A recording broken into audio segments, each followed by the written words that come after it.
우리 미가서 7장의 말씀 우리 한 절씩 교독으로 봉독하도록 하겠습니다.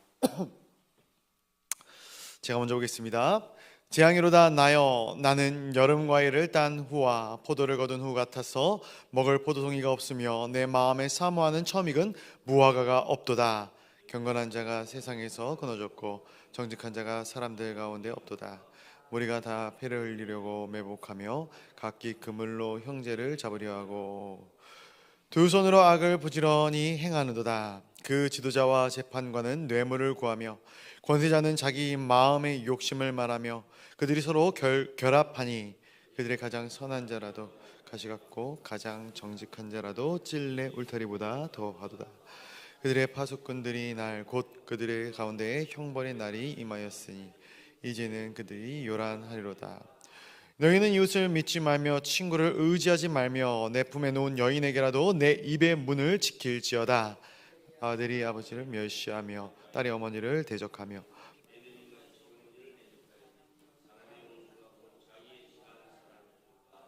오직 나는 여호와를 우러러보며 나를 구원하시는 하나님을 바라보나니 나의 하나님이 나에게 귀를 기울이시리로다. 나의 대적이여 나로 말미암아 기뻐하지 말지어다. 나는 엎드러질지라도 일어날 것이요 어두운 데 앉을지라도 여호와께서 나의 빛이 되실 것임이로다. 내가 여호와께 범죄했으니 그의 진노를 당하려니와 마침내 주께서 나를 위하여 논쟁하시고 심판하시며 주께서 나를 인도하사 광명에 이르게 하시리니 내가 그의 공의를 보리로다. 나의 대적이 이것을 보고 부끄러워하노니 그는 전에 내게 말하기를 내 하나님이 여호와가 어디 있느냐 한지로다. 그가 여호와의 진흙같이 그것을 내가 보리로다. 내 성벽을 건축하는 날 곧 그 날에는 지경이 넓혀질 것이라. 그날에는 아수르에서 애굽 성읍들까지 애굽에서 강까지 이 바다에서 저 바다까지 이 산에서 저 산까지의 사람들이 내게로 돌아올 것이나 그 땅은 그 주민의 행위의 열매로 말미암아 황폐하리로다. 원하건대 주는 주의 지팡이로 주의 백성 곧 갈멜 속 살림에 홀로 거주하는 주의 기업의 양떼를 먹이시되 그들을 옛날 바산과 게릴라에서 먹이시옵소서. 이르시되 내가 애굽 땅에서 나오던 날과 같이 내가 그들에게 이적을 보이리라 하셨느니라.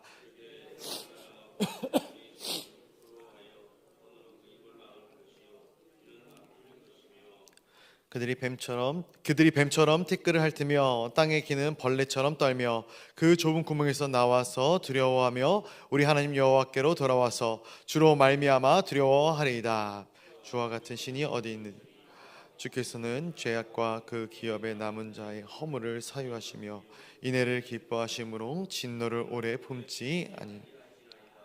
우리 19절 20절 같이 보도록 하겠습니다. 시작. 다시 우리를 불쌍히 여기셔서 우리의 죄악을 발로 밟으시고 우리의 모든 죄를 깊은 바다에 던지시리이다.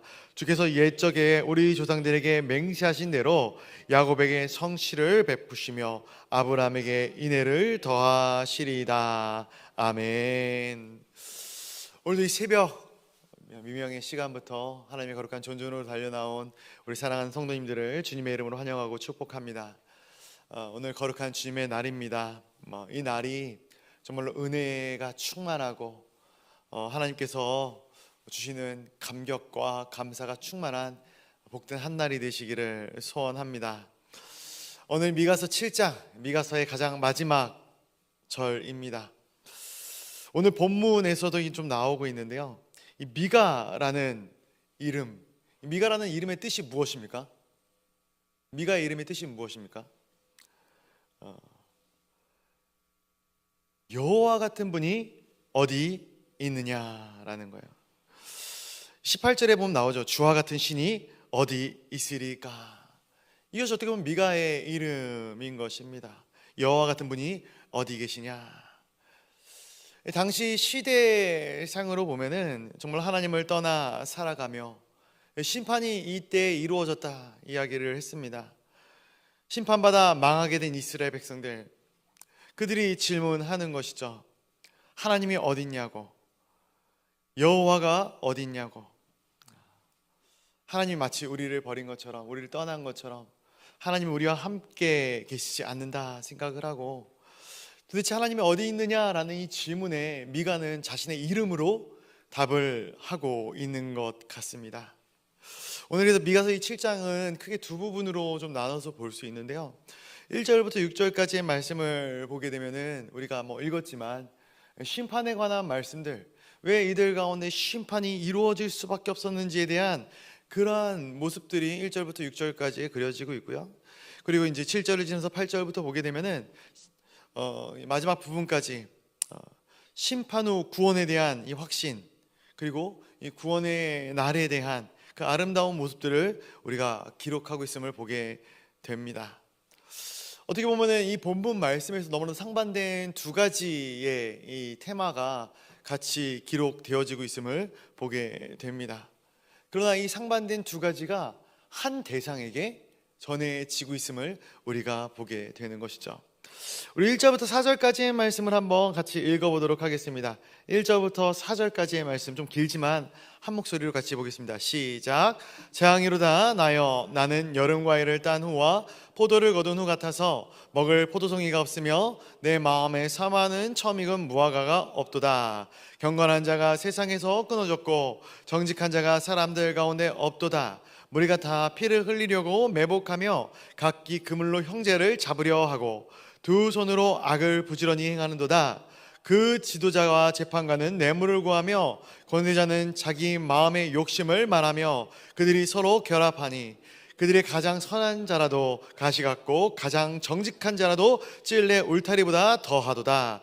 그들의 파수꾼들의 날 곧 그들 가운데 형벌의 날이 임하였으니 이제는 그들이 요란하리로다. 아멘. 1절의 처음 시작에서부터 오늘 본문 뭐라고 이야기를 합니까? 재앙이로다, 재앙이로다 이야기를 하고 있습니다. 이 재앙 자체가 굉장히 절망적인 상황을 이야기하고 있는 것 아니겠습니까? 그런 단어인 것이죠. 이 재앙 같은 상황을 이 미가서는 어떻게 표현을 하고 있는가? 여름 과일을 딴 후, 포도를 거둔 후, 이 직후 같다라고 이야기를 하고 있는 것이죠. 당시 이 이스라엘은 봄에는 곡식을 거둡니다. 맥추절이 그래서 있는 것이죠.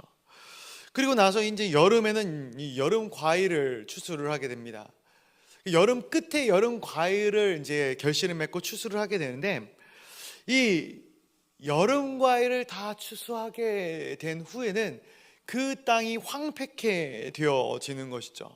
아무것도 없는 가지만 앙상한 이 나무만 존재하는 그런 황량한 벌판이 되어지게 된다. 지금 이것을 마치 재앙과도 같은 이 모습에 비유하고 있는 것입니다.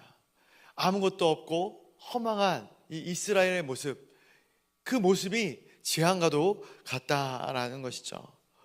그런데 왜 이러한 일들이 일어나는가? 2절을 보게 되면 경건한 자가 세상에서 끊어졌다, 정직한 자가 사람들 가운데 없다 이야기를 하는 것이죠. 여기서 이 이야기하는 이 경건한 자, 정직한 자는 우리가 흔히 이야기하는 의인, 그리스도에게 붙들림 받은 하나님 편에 속한 이 의인을 이야기하는 것일 겁니다. 그런데 이들이 하나도 없다라고 이야기를 하고 있는 거예요. 소돔과 고모라가 왜 멸망합니까? 무엇 때문에 멸망해요? 의인 몇 명이 없어서? 그렇죠. 의인 10명이 없어서 멸망을 하게 되는 거예요. 지금 이 예루살렘 안에, 이스라엘 안에 단 하나의 의인도 없다라고 이야기를 하는 거예요. 그런데 너무나도 아이러니하게도 지금 이 미가 선지자가 활동했던 시대에 이 이스라엘, 북이스라엘과 남유다는 그럭저럭 살만했어요. 살만한 이 인생의 또 이 세상의 것들을 누리면서 살아가고 있었던 시즌입니다. 백성들은 이 속된 이 희망에 부풀어 있었죠. 이런 상황에서 심판을 선포한다. 이거는 이해할 수 있는 행동으로 보여지지 않습니다. 오늘날 우리나라가 얼마나 잘 삽니까? 힘든 분들도 계시겠지만 굉장히 잘 사는 나라가 되었어요. 그런데 이렇게 잘 사는 나라, 서울, 그리고 그 중심의 한 복판에서 누군가가 심판을 외친다면, 빨리 예수님을 믿어야 된다고, 이제 마지막 때가 가까워왔다고 이렇게 외치게 된다면 얼마나 많은 사람들이 그 사람을 쳐다보겠습니까? 지금도 뭐 서울 지하철만 타다 보면은 예수 천국, 불신 지옥을 외치는 분들이 굉장히 많이 있지 않습니까? 근데 그 사람을 바라볼 때 어떠한 시선으로 바라봅니까? 분명히 맞는 말을 증거하고 있음에도 불구하고 믿는 사람들조차도 때로는 불편한 시선으로 그러한 사람들을 바라보고 있지 않은가? 왜 그러한 시선으로 바라보겠습니까? 믿는 사람들은 물론 이거 아니겠지만 믿지 않는 사람들은 말도 안 된다라는 것이죠. 무슨 심판이 있겠느냐? 이렇게 살만한데, 때가 이렇게 아름다운데, 우리가 지금 얼마나 많은 누릴 것들을 누리고 세계적으로 얼마나 좀 평안한 나라로서 인정을 받고 있는데 여기서 심판이 임한다는 것이 무슨 말이냐? 근데 여기서 우리가 생각해 봐야 될 것은 하나님께서 말씀하시는 이 심판에 대한 부분을 이야기할 때 이 심판이 임하는 그때는 경제적인 지표나 군사적인 상황을 통해서 경고되어지는 것이 아니다라는 것이죠. 그러니까 나라가 부하든 강하든, 이 나라가 군사적으로 강대하든 약하든 그것이 심판의 지표가 아니다라는 거예요. 그럼 심판의 지표가 무엇이겠습니까? 영적인 지표인 것이죠. 영적인 지표. 지금 영적으로 이들이 위험 수위에 이르렀다라고 말씀을 하고 있는 거예요. 그래서 예레미야 선지자가 예레미야서 5장 1절에 뭐라고 이야기를 하냐면은, 너희는 예루살렘 거리로 빨리 다니며 그 넓은 거리에서 찾아보고 알라. 너희가 만일 정의를 행하며 진리를 구하는 자를 한 사람이라도 찾으면 내가 이 성읍을 용서할 것이다. 소돔과 고모라는 의인 10명이 없어서 불심판을 피하지 못합니다. 그러나 예루살렘은 어떻다고 말합니까? 정직한 자, 의인이 단 한 사람도 없다라는 거예요. 10명은커녕 이 단 한 명이 없어서 재앙이로다, 이러한 작금의 상황을 맞이하게 되는 것이죠. 이 시대가 얼마나 악한가. 이어지는 말씀을 보게 되면은 무리가 다 피를 흘리려고 매복하며 각기 그물로 형제를 잡으려 했다. 여기다 보니까 각기라는 단어가 나와요. 각기라는 단어가.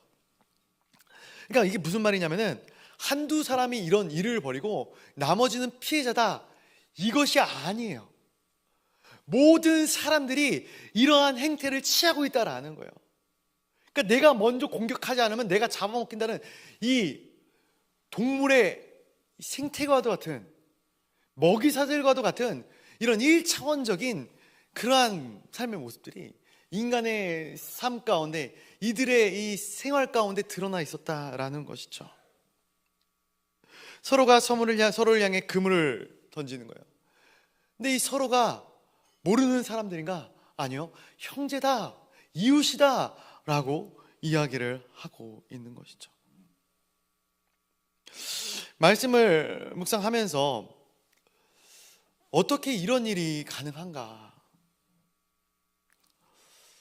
저는 여동생이 하나 있는데 사이가 나쁘지 않거든요. 제 동생에게 그물을 던진다?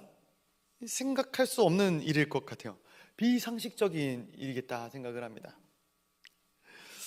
그런데 이 시대에 돌아가는 모습들을 보게 되니까, 야, 이게 불가능한 일이 아니구나, 오늘날에도 일어나고 있는 일이구나라는 것이 깨달아지더라고요. 모든 형제 자매가 다 화목한가? 모두가 이웃과 다 화목한가? 아니죠. 이 화목이라는 것은 그냥 1차적인 것 같아요. 내가 있고 무언가 이득이 될 것이 있으면은 화목하죠. 근데 그것이 빼앗기게 되면은 화목까지도 빼앗기게 되는 거예요. 이해관계 때문에 싸웁니다. 형제와 자매가 돈 때문에 싸우게 되더라고요. 서로의 의가 상해서 멀어집니다. 남보다 더 못한 사이가 되고 마는 것이죠.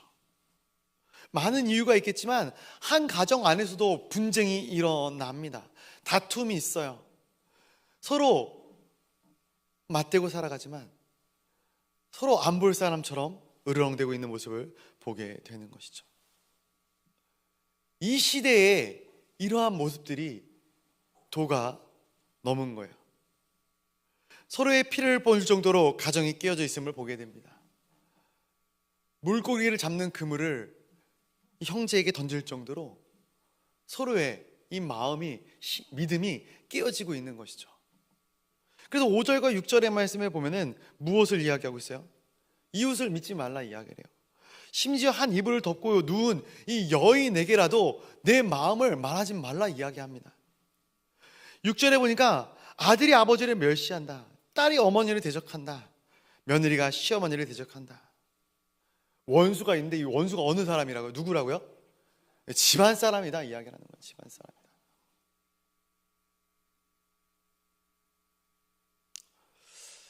얼마나 슬픈 현실입니까? 믿음이 깨어진 거예요. 믿을 사람이 하나도 없는 거예요. 왜 신앙하지 못하는가? 왜 믿지 못하는가? 그만큼 죄악이 만연했기 때문에 그렇다라는 것이죠. 저는 가정 가운데 올바른 하나님의 사랑을 깨달은 사람이 단 한 명이라도 있다면 이 가정이 결단코 깨어지지 않는다고 믿는 사람입니다. 왜 가정이 깨어집니까? 왜 가정이 무너집니까? 사랑하지 않기 때문에 무너질까요? 처음에는 사랑하지 않습니까? 사랑해서 결혼했지 않습니까?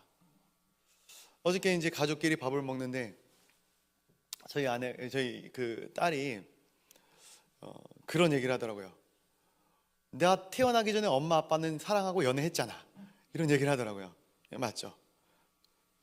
저희 아내가 너 나 좋아하냐? 이렇게. 사랑하죠. 좋아하죠. 근데 아무리 사랑하고 좋아해도 내가 희생하기를 꺼려 한다면, 예수 그리스도께서 나를 사랑해 주신 사랑으로 내가 내 아내를, 내 남편을, 내 자녀를, 내 부모를 사랑하지 않는다면 사랑이라는 것은 굉장히 유한한 것에 불과하지 않는다라는 거예요.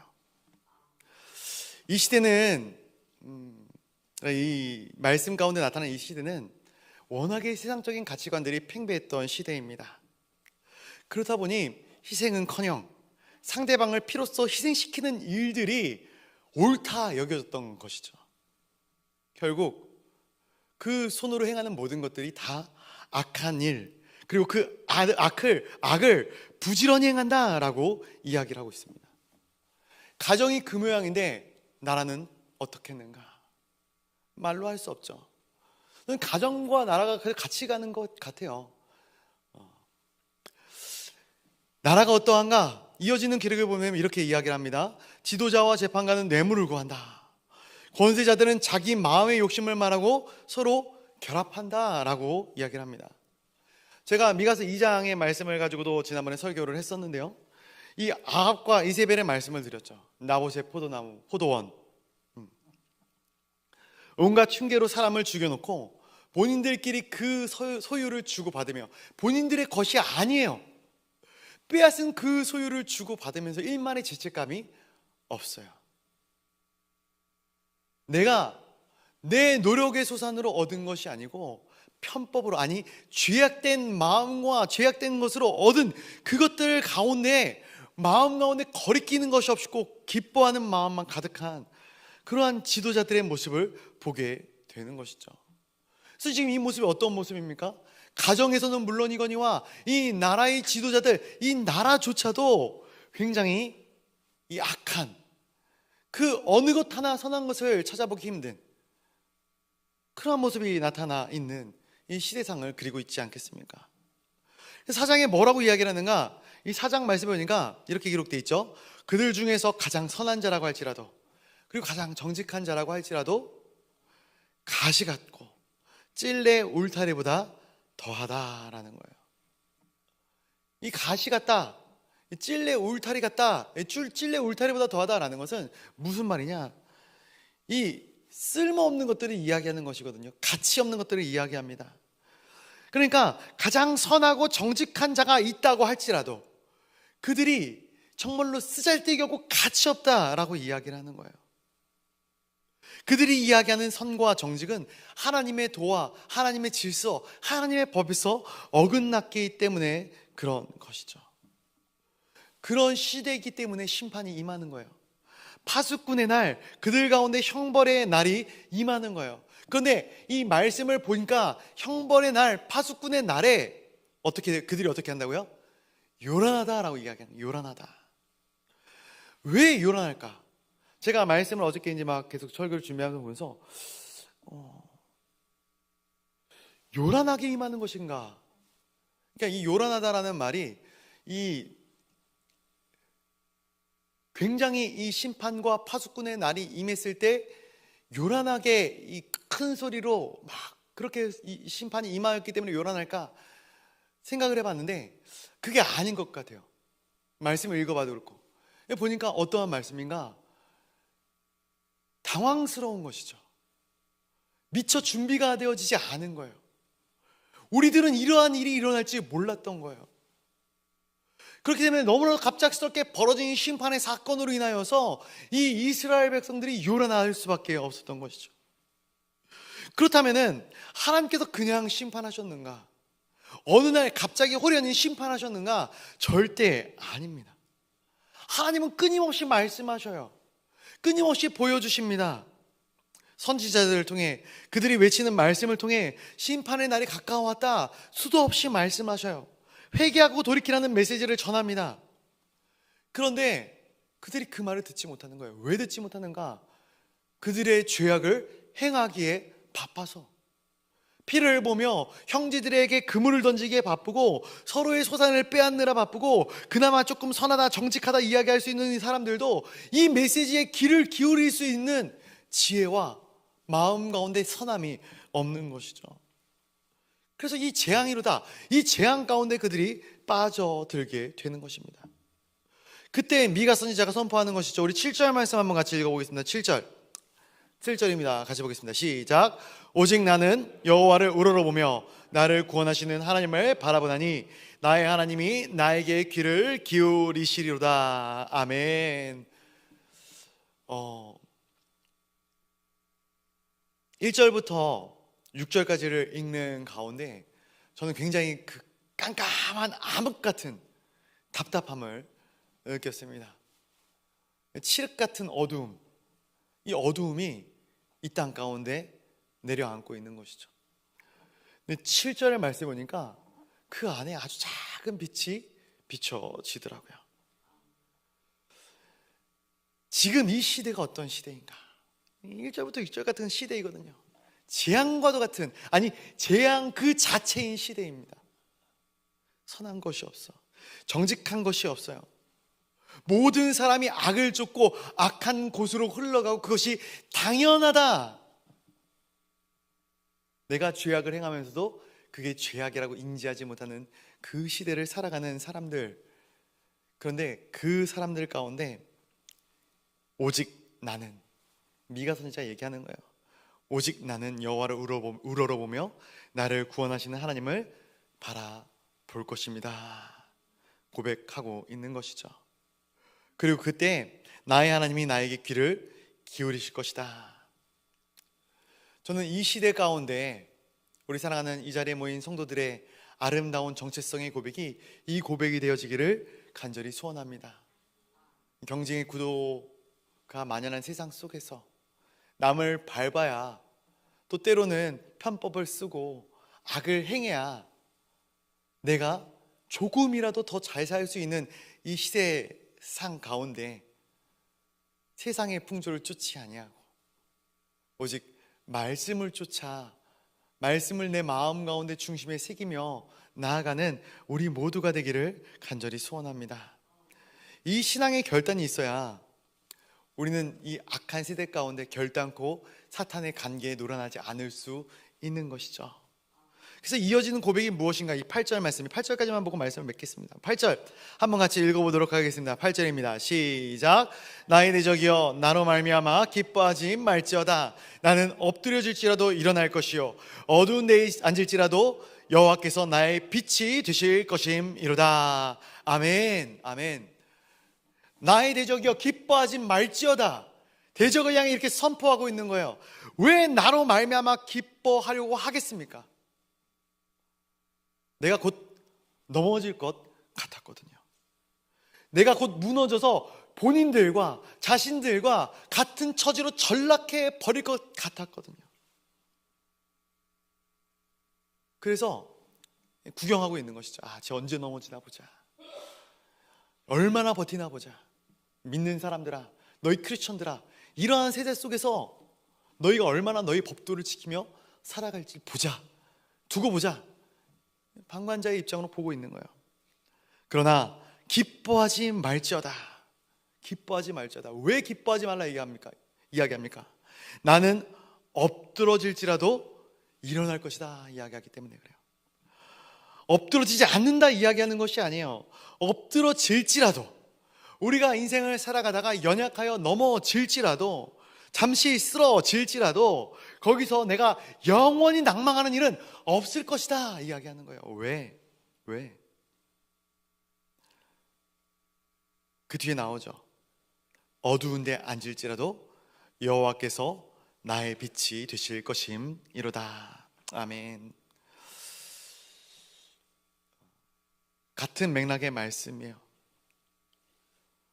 내가 엎드러질지라도, 때로는 어두운 데 앉아서 슬퍼하며 힘들어하는 순간이 있을지라도 하나님께서 나를 일으켜 세워주실 것이고 빛이 되시사 나를 비춰주실 것이기 때문에, 제가 말씀 초반절에 8절부터 구원과 회복에 대한 메시지가 이어진다 말씀을 드렸습니다.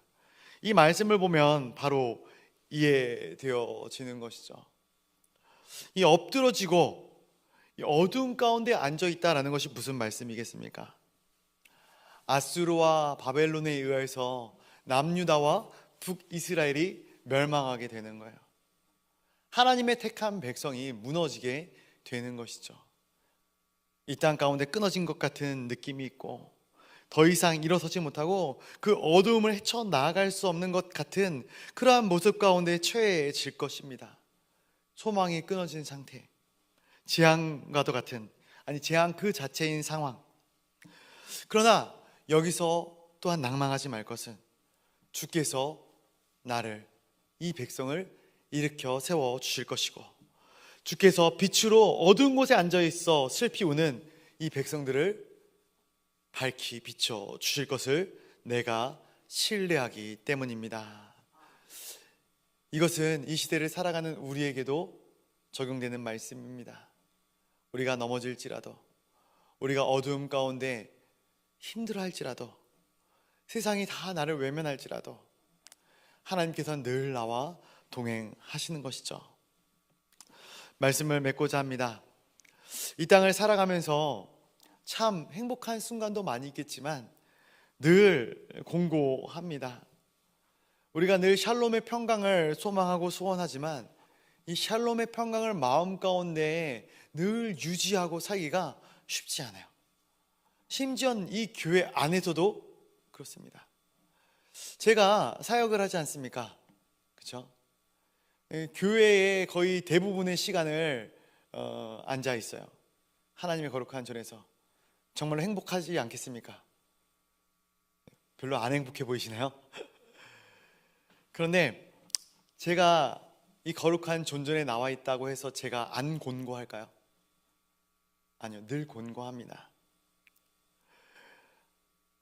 주님의 은혜를 붙잡고자 많이 노력을 하지만 참 공고한 일들이 얼마나 많은지 모르겠어요. 그래서 저는 생각합니다. 나의 이 진정한 샬롬의 평강은 나중에 주님 곁에 가면 거기서 영원한 평강이 있겠구나. 얼마 전에 제가 가장 사랑하는 친구가 소천했습니다. 그 친구의 장례식장에 가가지고 막 많이 울었어요. 울면서 그런 고백을 했습니다. 야, 너는 이제부터 진짜 평강을 맛보겠구나.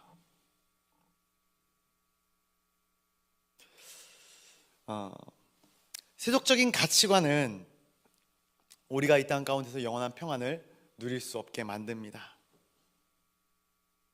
그것이 바로 심판인 것이죠.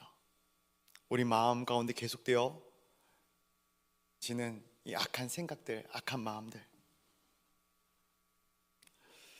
그러나 이러한 악한 세대 가운데 우리가 무엇을 붙들어야 하겠습니까? 우리의 입술을 통해서 오늘 이 미가서 7장 7절과 8절과 같은 고백이 있어지기를 간절히 소원합니다. 하나님, 세대가 악합니다. 내 마음은 곤고합니다. 그러나 하나님, 그러한 세대 가운데 나는 끝까지 하나님을 바라볼 것입니다. 원수들이여 나로 말미암아 기뻐하지 말 것은 내가 엎드러질지라도 주님께서 나를 일으켜 주실 것이고, 내가 어둠 가운데 앉아 있을지라도 빛 대신 주님께서 나를 밝혀 어둠을 떠나 빛 가운데로 인도하실 것이기 때문입니다. 이 신앙의 고백으로 오늘 거룩한 주님의 날 생명으로 나아가는, 생명의 소망을 품고 나아가는 우리 모두가 되시기를 주님의 이름으로 간절히 축복하고 소원합니다. 이제 같이 기도하도록 하겠습니다. 우리 지금 같이 기도할 때에 오늘 거룩한 주님의 날 이 예배를 위하여 함께 기도해 주시겠습니까? 하나님, 오늘 주일 주님 앞에 올려질 귀한 예배가 하나님 마음에 합한 예배요, 영과 진리로 드려지는 예배가 되어지게 하여 주시옵소서. 하나님의 마음을 알아가는 시간이 되어지게 하여 주시고, 이 예배를 통하여 우리의 삶이, 우리의 인격이 주님과 더욱더 가까워지고 주님을 닮아갈 수 있도록 은혜 내려 주시옵소서. 또한 우리 이제 한 주 후에 시작할 다니엘 세일의 특별 새벽 기도회를 위하여 같이 기도해 주시면 감사하겠습니다. 깨어 기도하고 또 말씀의 주제처럼 내가 거기서 너와 만나고 내게 이르리라, 하나님의 음성을 듣고 하나님의 뜻을 알아가는 복된 시간들이 이 다니엘 세일을 통해서 우리 전 성도 가운데 임하게 하여 달라고 같이 기도해 주시고요. 또한 이제 다음 주 목요일 날 수능이 있습니다. 우리 수험생들을 위하여 같이 기도해 주시겠습니다. 그들의 마음 가운데 평안을 허락하시고, 이 수능이라는 이 작은 시험을 통하여서, 아니 때로는 큰 시험을 통하여서 그들이 어떠한 결과적인 부분들만 지향하고 나가는 것이 아니라 그 가운데 하나님의 선하신 뜻들을 발견하며 하나님의 궁휼하심과 은혜를 구하며 나아갈 수 있도록 인도하여 달라고, 또 우리 선교사님과 환우들을 위하여 각자가 준 기도의 제목을 놓고 우리 주님의 이름을 크게 한번 부르짖고 기도의 자리로 나아가도록 하겠습니다. 주님의 이름을 크게 한번 부르짖고 기도하겠습니다. 주여!